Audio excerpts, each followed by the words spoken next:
Dumb Husky and his white cat Shizun. Chapter 73. This venerable one is confused. Having run into Mo Ran so suddenly, Xuemeng blinked. This was the first time the two had come face to face since Mo Ran was detained. Recalling how Xuemeng defended him in front of the others, Mo Ran smiled at him in spite of himself, but Xuemeng was thoroughly shocked by this grin, and looked disgusted, his words contemptuous. "What are you doing? What are you looking at? What are you smiling about? What's there to smile about? I'm greeting you. Disgusting." Mo Ran. A comeback like that killed Mo Ran's conversation starter while she Mei hummed pensively for a moment but didn't push for any more answers either, and only smiled at Xuemeng. "Young master, who annoyed you now? Who else can it be? Who else could it be? Shameless. Disgusting. Despicable. Obscene." Mo Ran sighed, "That doesn't rhyme. Who cares? Why don't go have a got at it if you're so great?" "I'm not great, I'm uncultured." Mo Ran chuckled, "Come on, tell us. Who pissed you off?" She Mei said with a smile, "I bet it was Dashik Siang again. Goddamn Dashik Siang. Beast. Pervert. If he's so easy, how come he hasn't gotten syphilis? I'm freaking willing to give 10 years of my life so that he'd get sores on his head, ooze pus from his feet, rotten nose and rotten eyes. Let's see who'd like him then, that despicable, shameless, obscene." Mo Ran. Seeing that Xuemeng was going to sink into an endless cycle, she Mei hastily stopped him, pointing behind and exclaimed, "Shh, look, the beloved Dashik Siang and those lady cultivators have come." Xuemeng jumped and that always proud face suddenly flashed a trace of trepidation. He cursed filthy debauched under his breath but actually turned around and left with his tail between his legs without looking back, truly panicking like that of a beaten dog. In the end, however, he still wanted face and shouted back, "I suddenly remembered I've got something to do, so I'm heading off first." Mo Ran watched him scamper off out of sight and was amazed. Wow, this Dashik Siang really has it going on. Actually scaring him off like this. She Mei held back his laugh. Ever since he ran into him the other day at the restaurant and got into a scuffle, he's been like this since he got back. I guess he's met his match. Amazing, amazing. I've got to see him for myself sometimes. While those were the words that left his lips, but inwardly Mo Ran had already gotten some ideas. If that man could make Xuemeng hide like this, then this Dashik Siang should no doubt be the one he's thinking of. But now wasn't the time to enjoy Xuemeng's spectacle. Xue Zhenyang and Suanji had already arrived at the Tuzip Pavilion and were just quietly discussing a teen's murder case with the master of the Peach Blossoms Spring, the elder immortal of the feathered tribe. The elder immortal of the feathered tribe was practically divine, the glow of spiritual light circled and enveloped her body, and while she looked to be a young woman of a fair, tender age, heavens knew how old she actually was. She was just explaining the case calmly to Xue Zhenyang when a personal attendant walked in and reported in a low voice, "Elder Immortal, we've brought them. Send them in." Mo Ran and Shi Mei entered the warm pavilion, scanned around and saw Xue Zhenyang was fanning that infamous fan, speaking to others. Mo Ran they immediately called out, "Uncle! My child, my child!" Xue Zhenyang heard them and looked around. His eyes lit up, and quickly beckoned them over, then patted his shoulder, "Come, sit next to uncle. I didn't kill her." "Of course it wasn't you, of course it wasn't." Xue Zhenyang sighed incessantly. "Who knows how this misunderstanding came about? The elder immortal told me everything just now and my coming here this time was to help prove your innocence. Sigh, heavens have mercy, look how downtrodden you look." He pulled Mo Ran over and the elder immortal of the feathered tribe didn't stop him either, and only watched the two with passive eyes. Mo Ran also greeted the Suanji elder too, and immediately sat down next to Xue Zhenjiang's side. However, What made Mo Ran wonder was Suanji didn't immediately notice his disciple Xiaosini wasn't around and only very naturally nodded at Mo Ran. It was actually the elder immortal of the feathered tribe who asked, where's the other child? The one named Xia. Ah, yeah. Only then did Suanji come around, where's my disciple? Mo Ran saw that he obviously didn't care for Xiaosini and felt somewhat upset. My Shidi is still locked up. He asked me to greet you on his behalf. Is that so? Suanji nodded, why he didn't come? Mo Ran replied curtly, he's cooking. Xue Zhenyang was bewildered for a moment, then laughed, is cooking more important than clearing his name? Suanji also grinned, playing around so capriciously. I'll go check on him once the meeting is over. No need.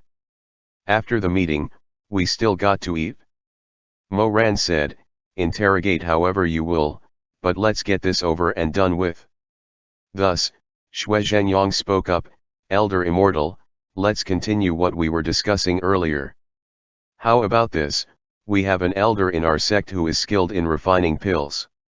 Before coming here, I asked him to refine a number of truth pills. Truth pills. The elder immortal was slightly taken aback after hearing him, and lightly tapped the corner of her lips with a dainty, crimson finger. Is it that pill that could make mortals speak the absolute truth? That's correct. The elder immortal was rather surprised. The materials required for this pill is complicated and difficult to refine, and even here in our Peach Blossom Spring, it'd take at least half a month to produce such a pill. I'm amazed that my lord has such a medical expert. Why didn't you bring him along?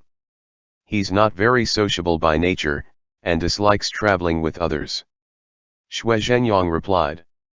The pills are already being refined, and they could be sent to the Peach Blossom Spring by pigeon post within 10 days. When that time comes, pray my elder immortal come to testify the effectiveness of the pills and have the young disciples take them. The truths will be revealed then. The elder immortal contemplated for a moment, then inclined her head, that is feasible. Xue Zhenyang sighed a breath of relief and smiled, then if that's the case, let me go this instant to bring my other disciple out of the prison cave. Hold it. What is it? Before this affair is cleared, both Mo Ran and Xiaosini are still under suspicion. The elder immortal said, even with the sect leader's insurance, this venerable cannot allow freedom to the two of them. When Xue Zhenyang heard this, he shut the fan with a clear paw. While there was still a smile on his face, his eyes had grown colder. Now, that's a little unreasonable, elder immortal.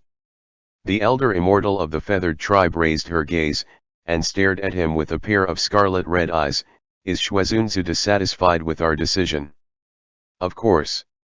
Since a guilty verdict hasn't been passed on the two disciples of my sect, then with my and Suanji elders watch and guarantee, what reason is there for Elder Immortal to keep them detained so intently?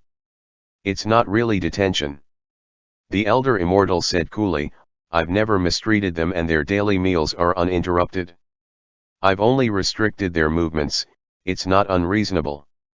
Xue Zhenyang was still smiling, but the smile had gone cold. Not unreasonable? In my understanding, that prison cave saw neither the sun nor the moon, a place to imprison criminals who are clearly sentenced as guilty. How incredible that with but a smack of lips, Elder Immortal determined it not unreasonable just like that. There were feathered tribe guards on the side who immediately came to defend. Shuezunzu, please watch your tongue. What, have I said anything improper? I haven't humiliated nor cursed your Elder Immortal, and everything I've said was the truth. My words may lack the polite respect owed by a guest, but it's not unreasonable. That feathered tribe folk heard Xue Zhenjiang's response and became even more enraged. You. A bare hand glowingly white as jade reached out and stopped him. The Elder Immortal raised her head, and snorted coldly at Xue Zhenyang. We've once heard rumors in the mortal realm that Shuezunzu of Shizun Peak was a fickle man. While possessing strong spiritual powers, there was some lack in education and did not parse in word games. However, today, This venerable feels the rumors have lied to us. Shizun, how full of reasons you are. Shui Zhenyang also flashed her a smile, but there was no more mirth left in his eyes. I'm but a crude man, pray the elder immortal not mind. That elder immortal of the feathered tribe grinned, raised her hand and picked a tangerine, then very carefully peeled it before holding it out before Shui Zhenyang. Then why don't you and I both take a step back? It will not be possible to give those two the same freedom as before, but staying in prison certainly isn't appropriate. This venerable one will order for Xiaosini to be released right now, and Moran and Xiaosini will move their lodging to Campsis Pavilion. That's a place for receiving guests. The only thing is I must send people to watch over it, forbidding the two of them from taking even half a step out of the pavilion. Is this agreeable? Shui Zhenyang was silent for a bit, then he raised his hand, pausing in mid-air, but in the end he still took that tangerine. Although Campsis Pavilion was said to be a place for receiving guests, the Peach Blossom Spring didn't usually have guests. Thus, the interior of the pavilion had been neglected for a long time. Since the elder immortal permitted them to move to this place, Moran had planned to go over and clean up first, then go pick up Xiaosini once everything was put in place and tidied up. Shui Zhenyang and Suanji still had things to discuss, so under the watch of several feathered tribe folks, Moran and Shimei went over to Campsis Pavilion first. Campsis Pavilion was situated in the northwest of the Peach Blossom Spring. On the outside, blossoms were abundant like forests, the skies glowing brilliantly at the fall of dusk. This is a good place. Now even if we stay here we won't feel wronged. Moran said happily. Shimei sighed, how can you not feel wronged? You two obviously didn't kill anyone, but the innocent was wronged. Too bad Shizun couldn't come. If he had come, then he could just use Tianwen to interrogate, and there wouldn't be any use for some truth pills before the truth is revealed. Haha, she may think things are too simple. Tianwen is a holy weapon, and while it has the ability to bring out the truth, whether if it's effective is entirely dependent on if the caster has the mind to interrogate. Do you think those birds would be willing to let my Shizun interrogate me? Do you think they'll believe him? That's true. Seeing that the sun was about to set, Moran started tidying the house while Shimei helped on the side. It certainly was strange. Only when Moran finished cleaning the house and sat down to rest and drink some tea, did he suddenly realize that he actually didn't feel any secret joy in being able to spend time alone with Shimei, nor did he feel charmed. Moran choked at the realization and almost spat out his tea. Shimei jumped in surprise. What's wrong? Nothing. Moran waved his hands insistently, but his mind was shaken. Had he really been training under Chu Wanning for so long that he'd also turned into an unaffected soul? Take a look at this Campsis Pavilion. The place was desolate, not a soul around, the peach blossoms were swaying, and the single men were left alone with only each other. If this was the past, then he for sure would have flirted heartily with Shimei for a while before he got down to serious business. What was it with him recently? Such purity of the mind, that shouldn't be. Moran scratched his head. Shimei blinked. Four eyes met and Moran cracked a dopey smile, his dimples precious and cute. The peach blossoms outside are beautiful, I'll go pick a branch for you to take. Plants are sentient, just let them bloom properly on their branches. Shimei said. You're very right. Then I won't pick them. They sat there in silence and Moran dug through everything he could in his mind to start a conversation, but realized that with the lessening of days they saw each other, there was actually nothing worth talking about. When he looked up, he suddenly saw Shimei had a thin sheen of sweat from helping him clean the residence. Unable to bear it, he took out a handkerchief from his robes and handed it to him. For you to wipe your sweat with. Shimei lowered his gaze to glance over, and saw Moran was squeezing that handkerchief nervously and couldn't help but smile, replying gently, "Thank you." Thus he took the handkerchief and lightly dabbed his forehead. The feel of that cloth was light and soft, sewn with the best of silk, and after Shimei used it, he said, "I'll take the handkerchief back and wash it before I return it to you." "Oh, all right." Mo-ran answered promptly. His agreeableness towards Shimei was practically carved into his bones by now. It had become an innate ability: if you like it, it's okay if you don't return it either. Shimei laughed. "That's probably not right. Look how well this handkerchief is made," he said as he opened the handkerchief, smoothing out the creases to fold it again. Yet just when those delicate, white, and tender fingers felt over the opened handkerchief, Shimei was taken aback, and he let out a soft "What is it?" Shimei paused, and looked up with a smile. "Aran really wants to gift me this handkerchief. If you like it, then take it. What's mine is yours." Mo-ran was very generous. Shimei's eyes were laughing. "Borrowing flowers from others to worship the Buddha. Aren't you afraid that Shizun will find out and whip you?" "Huh." This time it was Mo-ran's turn to be taken aback. "What do you mean by borrowing flowers to worship the Buddha? What does Shizun have to do with this? Take a look yourself." Shimei's tone was a little unreadable. "Such a big hatang blossom. When did Shizun give you his own handkerchief?" End chapter.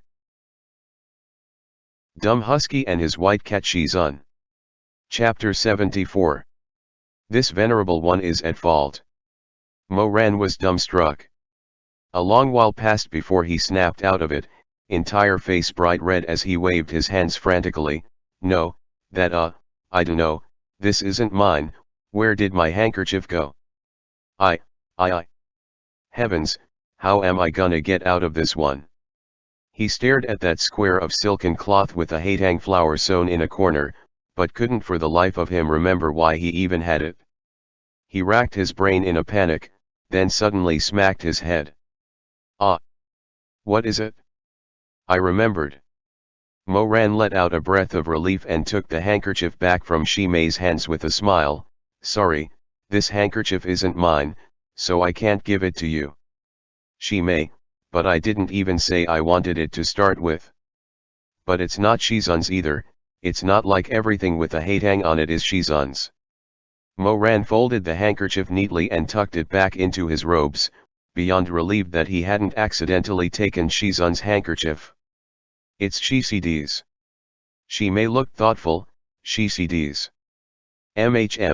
Since we've been living together these last few days, maybe I grabbed the wrong one from the drying rack this morning or something.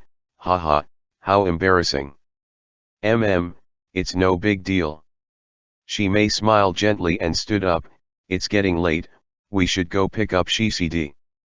They left the house and headed for the cave. They didn't get far before Shimei started slowing down. It wasn't too obvious at first, but then he stumbled on a rock and would have fallen if Mo-ran hadn't reacted quickly and caught him in time. Mo-ran was shocked at how pale he looked. "What's wrong?" "It's nothing." Shimei took a deep breath and said, "I didn't eat much for lunch, just feeling a little faint. Nothing a bit of rest won't fix." But the more he tried to gloss over it, the more Mo-ran worried. Now that he thought about it, Shimei wasn't great at Jingong, and everything here at the Peach Blossom Spring, from food to clothes, costs feathers. He always made sure to give Shimei feathers before, but he had been locked up for some days, and Xuemeng was too thoughtless to take care of anyone. Mo-ran got more concerned the more he thought, so he pressed, "You used to skip lunch all the time back at the sect too, but I've never seen you in such a state before. Am I to believe you're like this after missing just one meal?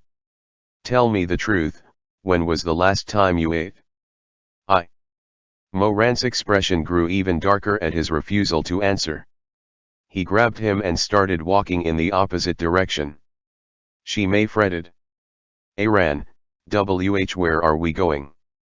"Where the food is." Mo-ran said sharply, but there was only worry in his eyes when he turned around. "Why didn't you take care of yourself while I was gone? You're always thinking about everyone else and putting others first. But what about yourself? Have you ever thought about yourself?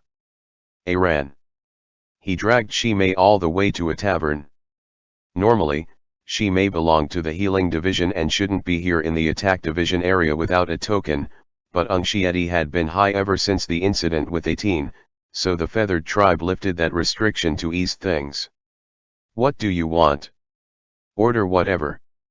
Anything's fine. Shimei seemed a bit guilty. Sorry, I wanted to come help, but ended up getting in the way instead. No need for things like sorry between us. Moran flicked his forehead and gentled his tone. Go ahead and order, I'll pay for it and then you can take your time eating. Shimei looked at him. What about you? I have to go pick up Shizun. There's a guard around the cave but I'm still worried, what with the killer still being out there. Hearing that Moran wanted to leave, Shimei's eyes seemed to darken for an instant, but then he quickly said, just 2 buns then, I'll go with you and eat on the way. Moran was going to try and talk him out of it when the bird-like chitter of feminine voices came from the outside, and some dozen young female cultivators, all primped up, entered the building giggling. Hey shopkeeper, I have a question. The lady at the head of the group asked with a smile, did Dashi Xiang reserve the banquet room at this tavern tonight? Indeed, indeed. The shopkeeper was all smiles. It hadn't taken long for the feathered tribe folks to figure out that Dashi Xiang liked wine and song, and held a banquet at one tavern or another every single night. And wherever this Dashi Xiang went, a group of giggling ladies was sure to flock. Sure enough, those ladies were thrilled and immediately hurried to reserve their tables, their words drifting over to Moran's ears now and again. It was all like, Xiao Fang, how does the painting on my eyebrows look? Do you think Dashi Xiang will like it? It's lovely. What do you think about my eyeliner? Is it too flashy? Will it make him think I'm flighty? And stuff like, you're so pretty, Dashi Xiang will like you for sure. Yesterday I saw him look at you quite a few times already. Aya, stop teasing me, if only. Dashi Xiang's type is definitely someone like Jia who is so refined and well-read. Even in such troubled times, these people could still flutter about this much over some guy. The corner of Moran's mouth twitched and he turned to Shimei. Buns it is then, let's grab and go, I'll worry if I leave you here alone in this cave of carnivorous beasts. Looking at his expression, Shimei couldn't help shaking his head with a light laughter. The tastiest thing on the menu here was their big, drool-worthy Meatbun. Moran bought 10 at once and gave it all to Shimei. Glancing over at Shimei nibbling happily on the buns as they walked, Moran could finally relax a little. No one expected the bun to do Shimei in. His stomach was already weak to start with, so to suddenly eat an oily bun after having had nothing in him for so long, it started hurting in no time. Now Moran really couldn't leave to go pick up Shizun. He carried a pale and sweaty Shimei back to the Tozip pavilion in a frantic rush and laid him down on the bed he had just tidied, then rushed out to ask for a physician. After some medicine and warm water, Moran sat by the bed filled with self-blame as he looked at Shimei's pallid face. Does it still hurt? Here, I'll rub your tummy. Shimei's voice was quiet and weak-sounding. No need. It's all right. But Moran's large and well-defined hand had already reached over, kneading gently through the quilt. Maybe because the pressure was just right and it felt good, but Shimei didn't protest. His breaths evened out under the attentive kneading, and he fell asleep. Moran stayed until he was sound asleep before getting ready to leave. But his hand was caught before he had even gotten up. Moran's eyes, black with a tinge of purple, widened. Shimei. It hurts. Don't leave. The beauty on the bed still had his eyes closed, and seemed to be sleep-talking. Moran stood locked in place. Shimei never asked anyone for anything, it was always him helping others without any expectation of the same in return. Only while asleep would he plead with Moran to stay in such a soft voice. So he sat back down, gazing fondly at that face he yearned for day and night while continuing to massage his stomach. Outside the lattice window, petals of peach blossoms drifted lazily as the sky darkened. By the time Mo Ran suddenly remembered that he had told his little Shidi he'd be back for dinner, it was already midnight. Oh no! Mo Ran jumped to his feet, smacking his head over and over. Oh no, oh no, oh no. Shi Mei was already deep in slumber by then. Mo Ran dashed outside and was about to sprint to the cave when a blue light flashed in the sky and Suanji Elder descended from above with a child in his arms, the child holding a little clay jar. Suanji Elder. Suanji shot Mo Ran a reproachful glance. What happened? Didn't you say you were going to go pick him up? If I hadn't been concerned and gone to check after all, you. Cough, my disciple would have had to wait till dawn in that cave. This disciple was wrong. Mo Ran lowered his head, but then couldn't help lifting his eyes to look at Chu Wanning. Shidi. Suanji put Chu Wanning down. Chu Wanning, still holding that clay jar, looked calmly at Mo Ran. Have you eaten yet? Mo Ran hadn't expected that to be the first thing he would say, and could only reply dumbly, and not yet. So Chu Wanning walked over and offered him the jar, saying mildly, have some, it's still warm. Mo Ran stood there motionlessly for a while. By the time he came back around, he had already pulled the little guy along with his clay jar into a hug. Okay, I will. That silly child was worried that the soup might go cold, and had taken off his outer robe to wrap around the jar. His small body felt a little cold in Mo Ran's arms. Mo Ran pressed their foreheads together, nuzzling softly, and for the first time in 2 lifetimes, he spoke these words and meant them, sorry, it was my fault. They bid Suanji good night and went inside the house. The outer robe was too wrinkled to wear anymore and Mo Ran worried that his Shidi might get cold, so he went to the inner room to find him a blanket. Chu Wanning yawned and climbed onto a wooden bench holding the clay jar, and was about to take out 2 bowls for the soup. When his gaze landed on the meat buns that Shi Mei didn't finish, and he blinked. Hopping off the bench, Chu Wanning walked over to the bedroom and looked expressionlessly at that beautiful person lying on the bed. He didn't get angry or say anything, but threads of coldness seeped out from his bones and he felt his heart, so warm only a moment ago, freeze into a solid block of ice. When Mo Ran returned to the kitchen, Chu Wanning was sitting at the table next to the window as before, with one foot on the bench and the other dangling off, an arm propped casually on the window sill. Hearing the movement, he turned his head a little and shot a glance toward Mo Ran. Here, I found a firefox fur blanket. Bundle up, it's cold at night. Chu Wanning didn't reply. Mo Ran walked over and handed him the blanket, but Chu Wanning didn't take it, only shook his head and then slowly closed his eyes, as if resting. What's wrong? You don't like it? I'll go see if there's a different one then. Mo Ran said with a smile as he ruffled Chu Wanning's hair, but when he turned to go look for another blanket, he suddenly found that the clay jar wasn't on the table anymore. He stared in confusion. Where did my soup go? Who said it was yours? Chu Wanning finally spoke, his voice cold, it's mine. The corner of Mo Ran's lips twitched, thinking that he must be throwing a tantrum. All right, yours then. Where did your soup go? Chu Wanning said flatly, I threw it away. Threw. Chu Wanning went back to ignoring him, hopping lightly off the bench and opening the door to leave. Hey? Shidi. Shidi, where are you going? Mo Ran forgot all about the blanket. The killer was still at large, it wasn't safe out there, and hastily chased after him. He saw that little clay jar under the peach blossom tree, it hadn't been tossed after all. Mo Ran let out a breath, thinking that it was his own fault to start with. Little Shidi was probably just trying to hold back his grievances earlier, then couldn't hold back anymore and got mad after all, and he had every right to be mad. So he walked over and sat down next to Chu Wanning. Chu Wanning sat under the peach blossom tree holding his little clay jar and ignoring Mo Ran. He opened the lid, took out a ladle bigger than his face, and tried to reach in with it, but it wouldn't fit and he threw the ladle in a fit of anger. The ladle struck the ground with a crack and broke into pieces, and he sat there holding the jar in a daze.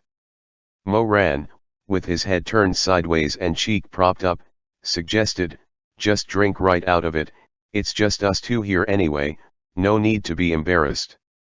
"No. I'm gonna drink it if you don't, it's the first time my Shidi has made soup for me, I'm not going to let it go to waste." He teased and reached for the jar with a grin. To his surprise, Chu Wanning slapped his hand away, "Get lost." Mo Ran blinked, feeling a bit of déjà vu from this exchange, but then scooted back over with a grin on his thick face.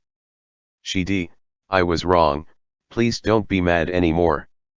I was going to go pick you up long ago, but your Mingjing Shixiang suddenly fell sick so I got delayed, I didn't mean to keep you waiting." Chu Wanning kept his head down and said nothing. "No really, I was so busy the whole time, and haven't eaten yet. I'm starving." Mo Ran tugged on his sleeve pitifully, "Shidi, my kind Shidi, my good Shidi, please, may Shixiang have some soup." Chu Wanning finally moved to place the jar of soup on the ground. He lifted his head a little and tilted it to the side a bit before turning away again, meaning for Mo Ran to help himself if he wanted it. Mo Ran grinned, "Thank you Shidi." The little clay jar was stuffed full, just one glance and he could tell that Shidi hadn't eaten much, leaving him the majority of the meat. It was mostly meat with a little bit of soup. Mo Ran stared for a bit, eyes curved in amusement. He teased gently, "Are you sure this is soup? Looks more like chicken stew to me." Shidi is so generous. He stopped chattering then, after spending half the day taking care of Shimei, he really was starving, and besides, Shidi had worked so hard to make the soup, he couldn't possibly let his good intentions go to waste. He broke off 2 small branches from the peach tree, smoothing them into a pair of chopsticks with a burst of spiritual energy from his fingertips, and wasted no time in stuffing a piece of chicken into his mouth. "Wah, delicious!" Mo Ran said around a mouthful of steamy chicken, "It's really good, my Shidi is so capable." It actually wasn't that good, and a bit salty too, but Mo Ran still dug in heartily to make his little Shidi happy, getting through most of the chicken in quick order. And the entire time, Chu Wanning sat there quietly without looking at him at all. He gulped down a big mouthful of soup. It was even saltier than the meat, so much so that it was practically bitter, but it was still bearable. Mo Ran scooped up another drumstick and was just about to shove it in his mouth when he suddenly froze. "How many legs does a chicken have?" Of course there was no reply.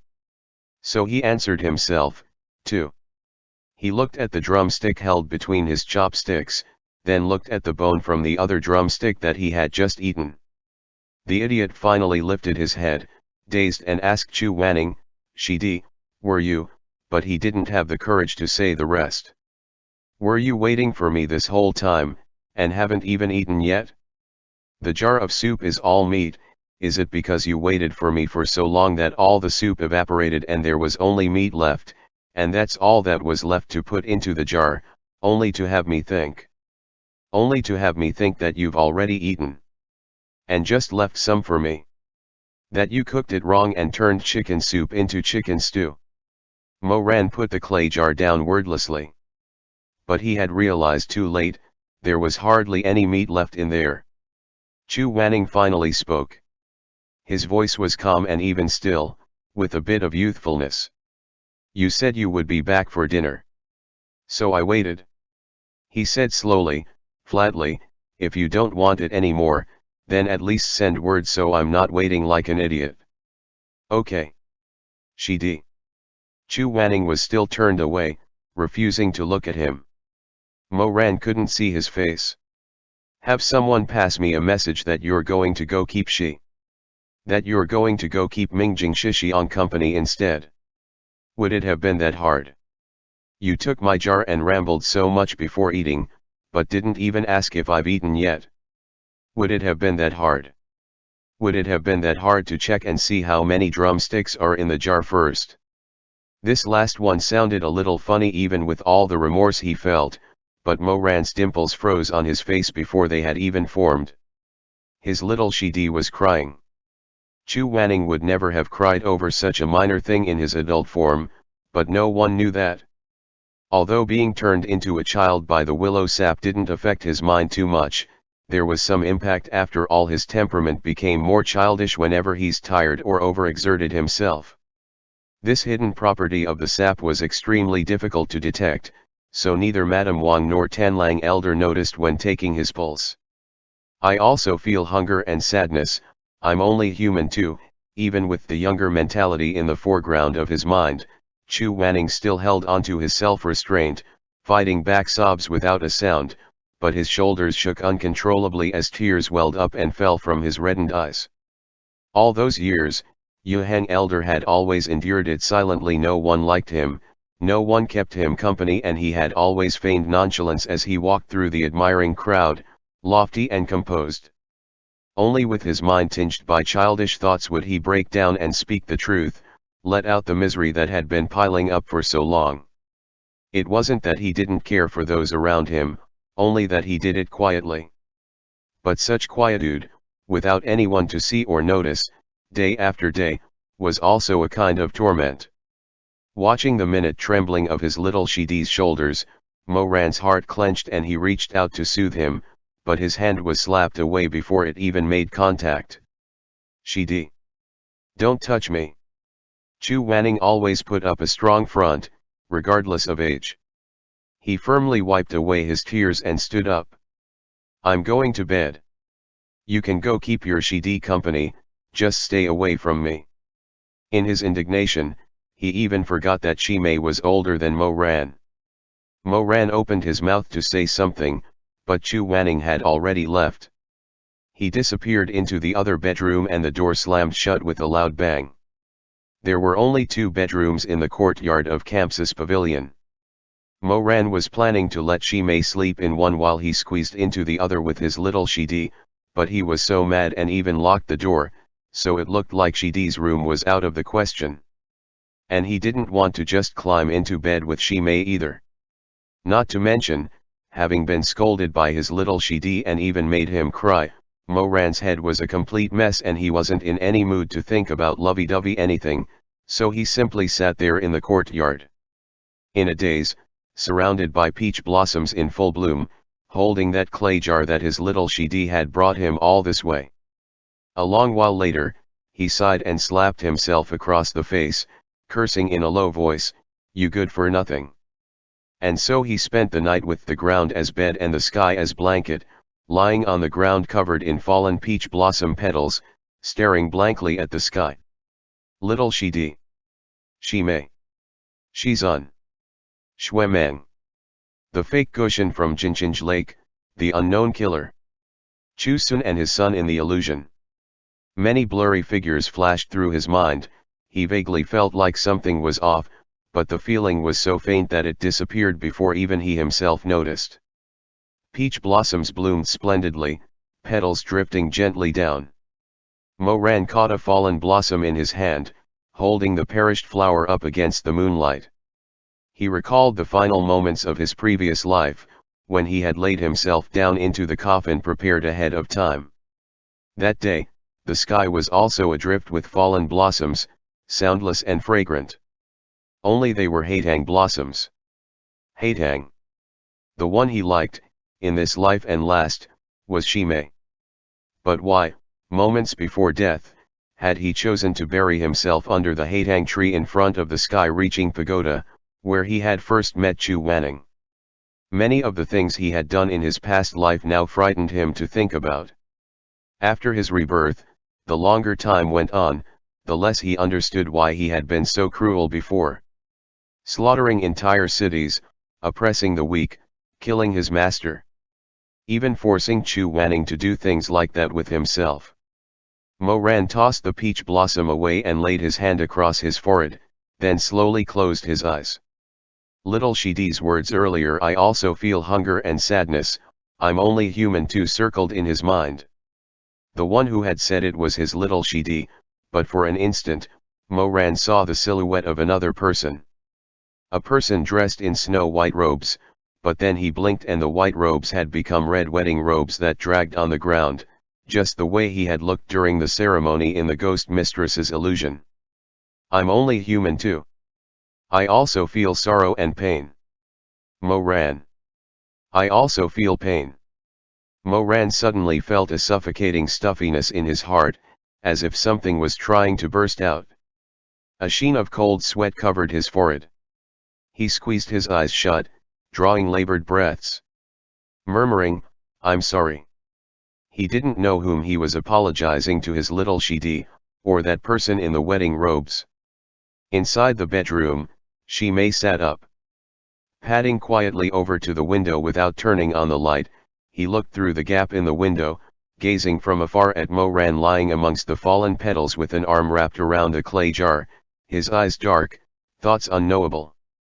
Early the next morning, Mo Ran wrinkled his nose from where he lay in the flowers and grass, inhaled a big breath of the fresh air, and stretched lazily before getting up. But he only got halfway through the stretch when a shriek shattered the peace at the campus pavilion. Mo Ran's eyes flew open as he rolled to his feet. The sight before him made his blood run cold, and all he could do was stare in shock.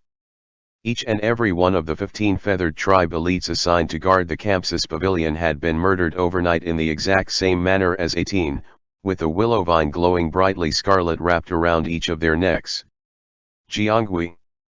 All of them dangled amongst the grove of peach blossom trees in full bloom, crimson sleeves drifting in the breeze, long skirts reaching to the ground, their bodies swaying in time with the wind like so many preserved flowers, eerie yet uncannily beautiful.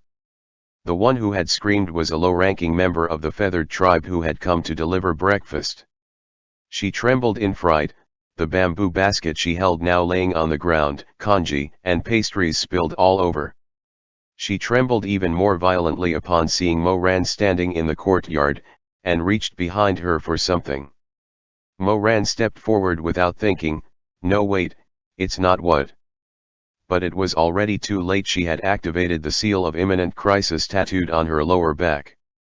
The seal functioned as an urgent summoning of the feathered tribe, and in an instant, feathered tribe folks everywhere in the peach blossom spring sprouted fiery wings and descended upon the campus pavilion. All of them were stunned by the sight that greeted them. G. After the initial shock silence, they burst into screams and wails. The commotion drew all the cultivators over as well. Shock and suspicion, anger and grief surrounded the campus pavilion in no time. Mo Ran. Things have already come to this, what can you even say anymore? Murderer. Lunatic. The gathering of feathered tribe was already beyond furious, screaming and crying, he has to pay with his life.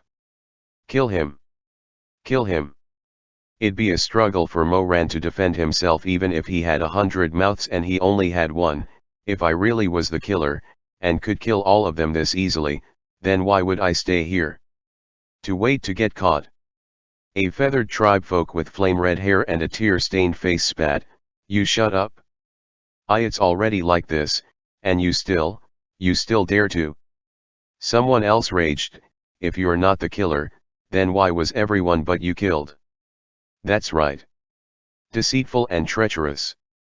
Even if the killer isn't you, he's for sure related to you. Why else would he not kill you? Huh. Blood for blood. Mo Ran was so mad that he wanted to laugh. He had slaughtered wantonly in the past life and hardly anyone ever dared to say something like blood for blood to him, yet now when he truly wasn't the killer, he was being accused to the high heavens. This world was really so. He closed his eyes for a moment, and was about to say something when a crimson light shot through the sky. The elder immortal of the feathered tribe descended lightly from the cloud and scanned her surroundings coldly, expression exceedingly dark. Mo Weiyu. Elder immortal.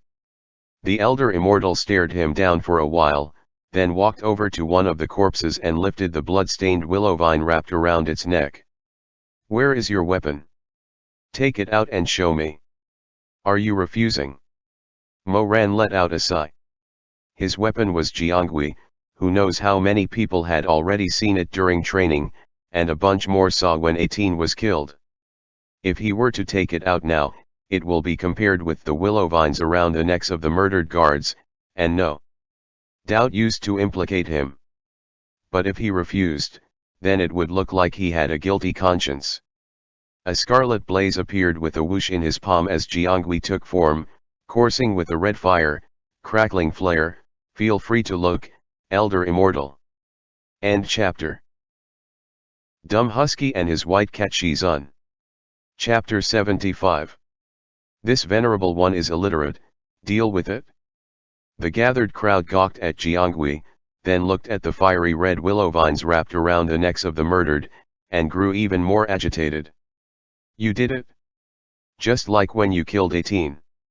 How could you be so cruel? Kill him. The clamoring hurt the Elder Immortal's head.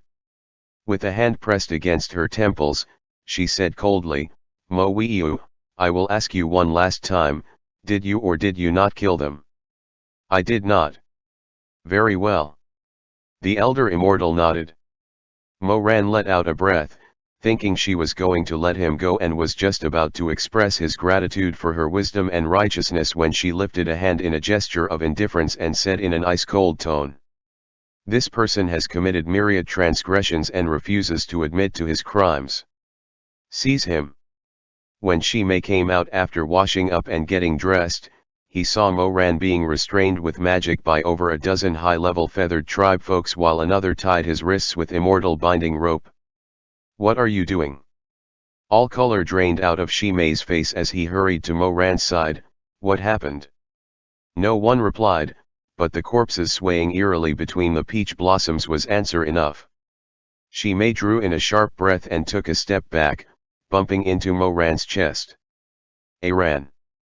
Don't panic, calm down. Mo Ran kept his eyes on the Elder Immortal while whispering to Shimei, go get Uncle and Suanji Elder. With the situation like this, these feathered tribe folks might not be open to reason, and if they decided to rip him apart no matter what, he had zero chance of winning, not with his current abilities.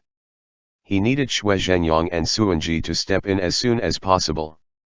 Shimei left and Mo Ran stood alone against those faces twisted by rage, gaze steady as he glanced them over one by one. Put. A gob of phlegm suddenly flew out of the crowd toward him. Mo Ran moved to dodge, but the feathered folk who had spit it was too close, and it caught him anyway. He turned around slowly and came face to face with a pair of scarlet eyes. You killed so many people and you dare to call for help? I'm going to put you down right now. With that, a fiery blaze gathered in his palm and hurtled directly toward Mo Ran.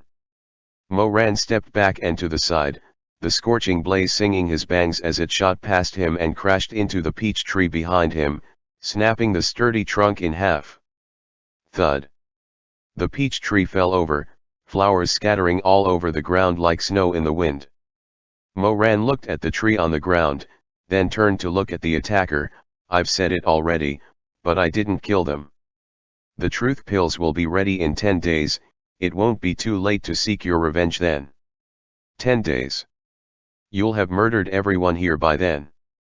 That person roared furiously, give my Zizi's life back. And threw himself toward Mo Ran. Dodging his attack once again, Mo Ran's eyes landed on the Elder Immortal looking on from the side with no intention whatsoever of stopping this. Mo Ran felt a flare of rage and raised his voice in a bellow, hey! You old bird! Get a grip on your people! Fucker! Mo Ran couldn't help cursing under his breath when she still refused to budge. Pretending to be deaf-mute at this juncture, you want to watch me get burned to death or something? If I'd known you shitty birds couldn't even tell right from wrong, I wouldn't have come to this shithole place to start with. Who wants to get wronged like this for no reason? The Elder Immortal's expression twitched slightly at his words and there was a fierce thwop, as she lifted her sleeve in a sweeping flourish. That landed right on Mo Ran's face. The feathered tribe may look like humans, but their way of thinking was quite different. In the cultivation world, even the head of a small martial hall, much less the leader of an entire tribe, wouldn't jump to conclusions without definitive proof. But the feathered tribe was half beast after all, and their blood ran thick with beast-like nature. The color of the elder immortal's hair changed from black to bright scarlet, with what looked like steam rolling from each strand. Her eyes opened wide in a glare as she said darkly, "Who is your master? To produce such an uncouth disciple? Watch your mouth." At her words, the other feathered tribe folks began to shriek one after the other and close in on Moran with murder written in their scarlet eyes. Whoosh! An arrow of flame pierced through the sky directly toward Moran's heart. Moran dared not take the threat lightly, and sparks coursed through the willow vine as he dodged while brandishing Jiangui in a block, but the shot was only a feint, and when he turned to block, a bereaved feathered tribe folk rushed his back with sword drawn. Arrow in the front, sword in the back, there was no way out. These half-beasts meant to kill him right here. Moran steeled himself, called to mind how Chu Wanning had wielded Tianwen before, and raised his hand with a flick of the wrist. Jiangui flung into the air, then abruptly pulled taut, the blood-red willow vine whirling into a blur and creating a massive vortex, the leaves on the vine instantly turning sharp as knives as the maelstrom pulled in everything in the vicinity, even the air itself, and shredded it all into pieces. One of Chu Wanning's ultimate techniques, wind. With the vine as the eye of the storm, everything in the surroundings was pulled in by powerful spiritual energy. Swallowed by the vortex, ground into dust and swept away by the wind until nothing remained. Ah! The attacker screamed. Her arrow had already been pulverized by Jiangui, and her long sword too was lost in the storm from being too close. Clang! Came the sharp sound of metal breaking, and before anyone could react, she had also been pulled to the edge of the blood-red storm, shrieking, "Let me go! You lunatic! You fucking lunatic!" The elder immortal flew into a rage at seeing her own people in danger, red robes fluttering as she rose into the air. A brilliantly red crystal of high purity appeared in her hand, and her sleeves billowed as she channeled spiritual energy into it. The image of a fire phoenix blazed into being behind her. Her eyes were a deep, unsettling red and are focused on Moran. Her originally beautiful face was now twisted. He raged at Moran, "Haven't you done enough yet? You have summoned a phoenix's shadow. If I stop now, I will die." Moran's face was reflected in the fire phoenix's huge shadow. "I'll stop if you stop first." "You," the elder immortal shouted out in rage. As she spoke, a loud sound burst through the air and the phoenix cried out in clear long shriek, circling and swooping towards Moran. Bang! Another roar, even more terrifying than the previous one, as if a dragon had ended its eternal dormancy and emerged from the heart of the earth. A golden light clashed violently with the fire phoenix, sending up layers of terrifying waves of wind. Ordinary feathered tribesmen with weak cultivation screamed and were tossed to the ground by the storm, some of them directly spitting blood and being repelled tens of feet away. Instantly, a frenzied gale picked up, sweeping clouds along and flattening grass and trees alike. When the dust and smoke cleared, a familiar, slender back shape appeared in mid-air, standing in front of Moran. Shizun. Shizun, dot. Robes white as snow, sleeves billowing in the wind. Hearing the call, his face turned slightly, expression cold and composed as ever, phoenix eyes sweeping over Moran where he was kneeling on the ground. Chu Wanning's voice was cold and deep, like clear water from the well on a hot summer's day. "Are you injured?" Moran was too stunned to even react, eyes wide and mouth opened in shock. Chu Wanning looked him up and down, didn't find any obvious injuries, so turned back to the elder immortal. "Weren't you asking whom his master was a moment ago?" The elder immortal released her terrifyingly strong spiritual energy, and slowly descended to the ground. She said, coldly and simply, "Chu Wanning of Shizun Peak, show me your best move." Moran, "WH what?" Chu Wanning frowned. "Looks like these bird people don't understand politeness." "Fine by him, he was out of patience anyway." I said, "I am his master." A pause, "And I don't remember giving you permission to hurt my disciple." The elder immortal may be called an immortal, but it was only because of her noble bloodline she was far from being an actual immortal. In their exchange just now, her phoenix shadow was shattered by Chu Wanning and her arm was slashed by Tianwen. She wore a sour expression as she held her arm, black-colored blood seeping from between her fingers. How dare you, a mere mortal? Also, who let you into the Peach Blossom's spring? How did you even get in here? She was almost crazed. You conceited trash. Tianwen appeared with a summon and lashed right across her face, splitting the corner of her lips and spilling blood. Yes, go on. Chu Wanning said with a cold smile as he smoothed down the sleeve that got a little disarranged from brandishing Tianwen. Then he grabbed Mo Ran by the collar and dragged him up with one hand, eyes never once leaving the elder immortal this entire time. You were saying, I'm a conceited what? How dare you, you? Why wouldn't I dare? Chu Wanning looked at her, unimpressed. What would I be afraid of? He paused, then dragged Mo Ran over. Listen up, this person is mine, I'm taking him. Mo Ran hadn't even recovered from his shock at Chu Wanning's sudden, godlike descent yet when he was smashed into smithereens by this person is mine. Shizun. Shut your trap. Chu Wanning's face was impassive as ever, but Mo Ran could clearly see the anger simmering in his eyes. All you ever do is bring me trouble, can't do anything right. The lecture was punctuated with a slap to the back of his head. Then Chu Wanning took off into the air with Mo Ran in tow and was already some dozens of feet away in a single leap.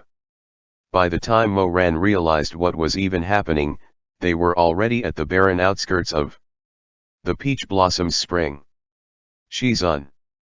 My Shidi is still back there. Chu Wanning glanced at him and let out a cold humph at the panic on his face. Shidi? The one named Xia. Yeah, he's still at the campus pavilion. I have to go save him. Chu Wanning lifted a hand to interrupt. I already sent him to Suanji with a spell, there's no need to worry. Mo Ran finally let out the breath he was holding and lifted his eyes to look at Chu Wanning. Shizun, why, are you here? Chu Wanning was woken up by the commotion outside his room, and seeing that the situation was dire, quickly took one of Tanlang's pills to temporarily regain his normal form.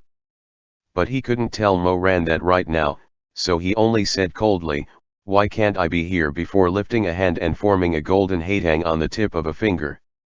Flowers withered outside the melancholy tower, a spring breeze through the night down to the Qiantang River. Chu Wanning lowered his eyelashes and blew gently at the flower bud, which bloomed instantly with a flourish of light resplendent. He flicked his slender fingertip and commanded quietly, seek. The hatang flower drifted away with the wind and disappeared into the forest. Mo Ran asked curiously, Shizun, what spell was that? Flower toss. What? Flower toss. Chu Wanning's expression was totally serious, without the slightest hint of a joke. It didn't have a name, but since you asked, I gave it one just now. Mo Ran. This person cannot possibly be this lazy. Sect leader already told me what happened. Chu Wanning gazed in the direction where the hatang had gone, voice deep and cold as ever, like jade in the flow of a stream. The person behind this is likely the same one behind the incident at Jinchinj Lake. I'm afraid that Zhenlong chess formation has been set here at the Peach Blossom Spring as well. How could that be? Mo Ran was startled. He excelled at Zhenlong chess formation in the previous lifetime, and when 18 was killed, he had already checked for signs of its use. This forbidden technique was always accompanied by the stench of blood. Once unleashed, killing was inevitable, so one only had to look for seemingly unfounded yet intense resentful energy to know if Zhenlong chess formation had been deployed in the vicinity. If that mysterious person had indeed used this forbidden technique again, he would have had to pull it off perfectly for Mo Ran to be unable to detect it. There was a tinge of suspicion in the look Chu Wanning threw him, and Mo Ran hurried to explain, I mean, they're all half immortal here at the Peach Blossom Spring. How could they not know if a forbidden technique had been used here? Chu Wanning shook his head. that person had already shown themselves to be capable of controlling all of the ancient spiritual beasts at Jinjinj Lake. Although spiritual beasts are nowhere near holy beasts in terms of strength, they are equivalent to demi-immortals. Since he could control Jinjinj Lake back then, he is very likely doing the same at Peach Blossom Spring right now. I see. MN. Moran lifted his head, a bashful grin on his face framed with dimples. Shizun, what does equivalent mean? Chu Wanning. End chapter.